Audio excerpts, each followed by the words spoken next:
ఓం నమః శివాయ. ఓం నమో నారాయణాయ. కర్మ నివారణ నరదృష్టి నివారణ తులాభార కాల భైరవాయ నమో నమః. ఓం దిగంబరాయ విద్మహే గజవాహనాయ ధీమహి తన్నో కపాలకాల భైరవ ప్రచోదయాతు. ఇంద్రాణి శక్తి దేవ్యై నమోస్తుతే. హరి ఓం. మా ఛానల్కి స్వాగతం. చూస్తున్న వీక్షకులకు ప్రేక్షకులకు ప్రియ కాల భైరవ భగవద్బంధువులకి స్వాగతం పలుకుతూ మమ్మల్ని ఎంతగానో ఆదరిస్తూ ఉండబడినటువంటి ప్రియ సోదర సోదరీమణులకు, సనాతన ధర్మ సంరక్షకులకు, జ్యోతిష్య అభిమానులకు గురువుల యొక్క ఆశీస్సులు అందరిపైన ఉండాలని, అందరికీ శ్రీ కపాల కాళ భైరవ స్వామి ఆశీర్వాదాల చేత అందరూ నిండు నూరేళ్ల ఆయురారోగ్యాల చేత విద్యార్థులకు విద్య, ఉద్యోగస్తులకు వ్యాపారస్తులకు వ్యాపార ఆకర్షణ, ధనాకర్షణ కలిగి ఎవరికి ఎలాంటి కష్టాలు లేకుండా ఐశ్వర్యాన్ని, ఆనందాన్ని, కష్టపడే తత్వాన్ని ప్రసాదించాలని కాళభైరవ స్వామిని కోరుకుందాం. 16/7/2024 నుండి 31/7/2024 వరకు పుట్టినటువంటి వారందరికీ కూడా ముందస్తుగా జన్మదిన శుభాకాంక్షలు. గతంలో వివాహం చేసుకున్న వారికి వివాహ వార్షికోత్సవ శుభాకాంక్షలు. ద్వాదశ రాశుల్లో గ్రహ గమనాల్ని వీక్షింపచేద్దాం. వృషభ రాశిలో కుజుడు మరియు దేవగురు బృహస్పతి సంచార స్థితి. కర్కాటక రాశిలో రవి బుధ సంచార స్థితితో బుధాదిత్య రాజయోగం మరియు శుక్రుడు అక్కడే సంచార స్థితి. కన్యరాశిలో కేతు సంచార స్థితి. కుంభరాశిలో శని భగవానుడు స్వక్షేత్ర వక్ర గమన సంచార స్థితి. మీనరాశిలో రాహు సంచార స్థితిలో ద్వాదశ రాశుల్లో గ్రహ గమనాలు ఈ విధంగా ఉన్నాయి. వీక్షకులకు ప్రేక్షకులకు అందరికీ కూడా తొలి ఏకాదశి పండగ శుభాకాంక్షలు. అలాగనే మనకు ఆషాఢ మాస ప్రారంభము. ఆషాఢం అనగానే హైదరాబాద్ అనగానే ఆషాఢం అని గుర్తొస్తుంది. ఎందుకనగా మనమందరము కూడా ఇంటిని శుద్ధి పెట్టుకొని వేపాకులతో మామిడాకులతో ఇల్లంతా చక్కబెట్టుకొని అమ్మవారికి బోనమెత్తుకొని అమ్మవారి యొక్క ఆశీస్సులు పొందుతాం. ఎందుకనగా మనకు చర్మ వ్యాధులు కానీ, అంటువ్యాధులు కానీ, మచూసి లాంటి వ్యాధులు రాకుండా ఉండడం కోసము గ్రామము అంతా, వీధి అంతా, తెలంగాణ రాష్ట్రం అంతా కూడా వేపాకులతో పసుపు నీళ్ళను చల్లడం వలన అంటువ్యాధులు రావు. అలాగనే మన భారతదేశ సాంప్రదాయంలో మన పండగలకు ఒక్కొక్క దానికి ఒక్కొక్క రకమైన ప్రత్యేకత ఉంటుంది.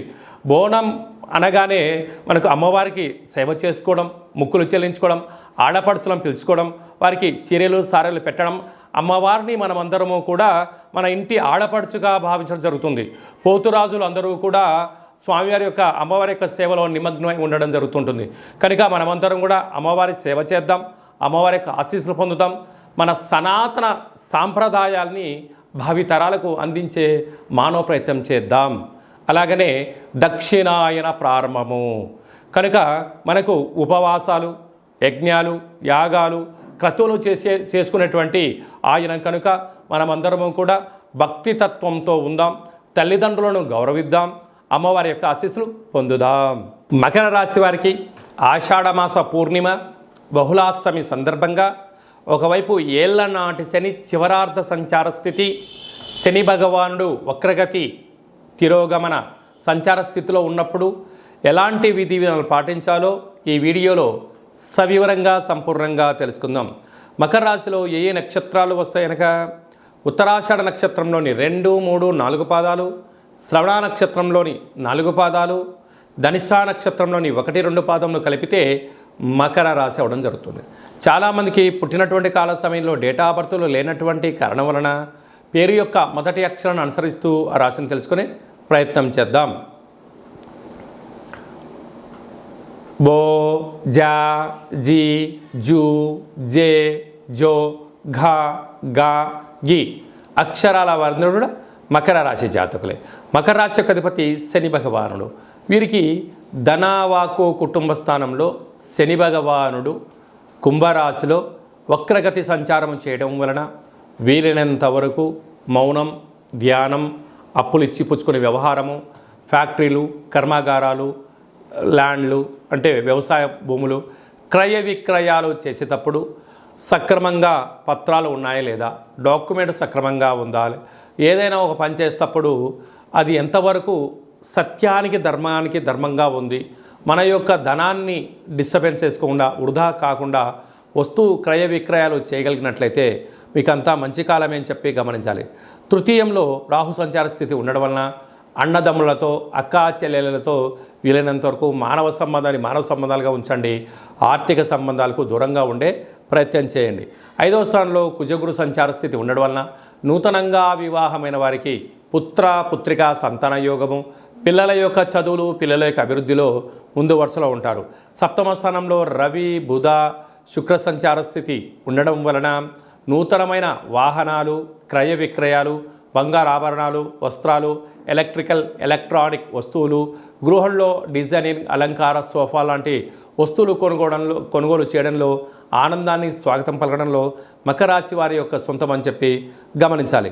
కనుక ఆ ఆషాఢమాస పూర్ణిమ సందర్భంగా, అష్టమి సందర్భంగా వీళ్ళందరకు ఒక బూడిద గుమ్మడికాయను సగభాగానే కట్ చేసి అష్టముఖ గండ దీపాన్ని ఏర్పాటు చేసుకొని ఇంట్లో నుంచి దాన్ని తీసుకొని వెళ్ళి సకుటుంబ సపరివార సమేతంగా అమ్మవారి ముందర ఉంచి మనస్ఫూర్తిగా నమస్కారం చేసుకొని శాఖను పొయ్యడం వలన శని యొక్క దోష నివారణ తొలగి, చర్మ వ్యాధుల యొక్క ఇబ్బందులు కలిగి, వర్షాలతో, జంతువులతో, సర్పాదులతో దోషాలు తొలగిపోతాయని చెప్పి గమనించాలి. అలాగే మీకు అబ్బాయి కానీ అమ్మాయి కానీ పుట్టినట్లయితే పేరు యొక్క మొదటి అక్షరం ఏం పెట్టుకోగలగాలి?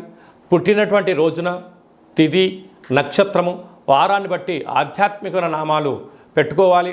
మంచి భవిష్యత్తు ఉండాలి అనుకుంటున్న వారందరికీ ఈ కింద నెంబర్ సంప్రదించినట్లయితే వాళ్ళ పేర్లను తెలియజేయడం జరుగుతుంటుంది. అలాగే చాలామందికి కాళభైరవ స్వామి అంటే ఎవరు, కాళభైరవ మంత్రాన్ని ఎలా ఉపదేశించుకోవాలి, ఎలా సాధన చేయాలి, కాళభైరవ స్వామి యొక్క సేవ చేస్తే ఎలాంటి ఫలితాలు కలుగుతాయో అనుకుంటున్న వారందరికీ కూడా మన యొక్క దేవాలయంలో కాళభైరవ స్వామి యొక్క మంత్ర ఉపదేశము, కాళభైరవ స్వామి ఆశీస్సులు ఎలా పొందాలో సవివరంగా సంపూర్ణంగా తెలియజేయడం జరుగుతుంటుంది. కనుక మన వ్యక్తిగత జాతకం తెలుసుకోవాలనుకుంటున్నట్లయితే ఈ కింద నెంబర్ సంప్రదించి అపాయింట్మెంట్ తీసుకొని సంప్రదించగలరు. అందరికీ కాళభైరవ స్వామి ఆశీస్సులు ఉండాలని కోరుకుంటూ ఆశీర్వచనం. ఓం శతమానం భవతి శతాయు పురుష సతేంద్రియ ఆయుష్యేవేంద్రియే ప్రతిష్టతి ధనం ధాన్యం బహుపుత్రలాభం శత సంవత్సరం దీర్ఘమాయు. సర్వే జనా సుఖినో భవంతు, లోకా సమస్తా సుఖినో భవంతు. సర్వం కాళభైరవ దేవతార్పణమస్తు. హరి ఓం. ఈ వీడియో మీకు నచ్చినట్టయితే లైక్ చేయండి, షేర్ చేయండి, మా ఛానల్ని సబ్స్క్రైబ్ చేసుకోండి. మేము చేస్తున్న ఆధ్యాత్మికమైన వీడియోలు అందరికన్నా ముందస్తుగా మీరు చూసుకోవాలి అన్నట్లయితే గంట సింబల్ ప్రెస్ చేయండి, పైన ఆల్ అనే బటన్ కూడా తెలియచేయండి. మీ క్షేమాన్ని ఎవరైతే కోరుకుంటున్నారో, లేకుంటే మీరు ఎవరి క్షేమాన్ని అయితే కోరుకుంటున్నారో వారికి కూడా ఈ యొక్క ఆధ్యాత్మికమైన సమాచారాన్ని తెలియచేసి భగవంతుడి యొక్క ఆశీస్సులు పొందగలరు.